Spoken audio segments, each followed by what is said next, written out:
নিত্য নতুন ইউটার্নের নামে ঢাকা শহরের মধ্যে যানজট সৃষ্টি করা হচ্ছে কৃত্রিমভাবে। কেন বললাম কৃত্রিমভাবে? এই যে দেখতে পাচ্ছেন সোবহানবাগ মসজিদ, এই যে মসজিদের সামনে রাস্তার আইল্যান্ড কেটে একটা ইউটার্ন তৈরি করা হয়েছে, অথচ এই যে ডান পাশে ধানমন্ডি 27 নম্বর একটা ইউটার্ন আছে, তার আগে আরং সিগনালে একটা ইউটার্ন আছে, তার আগে আসাদ গেটে একটা ইউটার্ন আছে। অথচ এইখানে এই যে মসজিদের সামনে রাস্তা কেটে একটা ইউটার্ন তৈরি করা হয়েছে, এরপরে শুক্রাবাদে একটা ইউটার্ন আছে, তারপরে 32 নম্বর একটা ইউটার্ন আছে।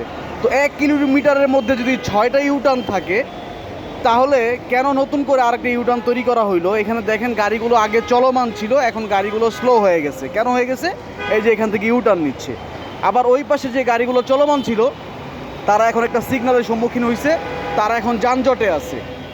মানে আমি আসলে বুঝি না, ট্রাফিক নিয়ন্ত্রণের নামে এই ইউটার্ন ফর্মুলা কে তৈরি করছে আল্লাহ জানে। যেখানে যানজট নিয়ন্ত্রণের জন্য আরও টেকসই কিছু সমাধান থাকতে পারত, সেটা হচ্ছে গিয়ে আপনার ফিটনেসবিহীন কোনো গাড়ি চলাচল বন্ধ থাকতে পারতো, গণপরিবহনের পরিমাণ বাড়াইতে পারতো, অথবা অটোরিকশা নিষিদ্ধ থাকতে পারতো। সেইখানে রাস্তার আইল্যান্ড কেটে কেটা ইউটার্ন তৈরি করা, নতুন নতুন সিগন্যাল তৈরি করা, আমি জানি না এটা আসলে মানে কেন তৈরি করা হইলো।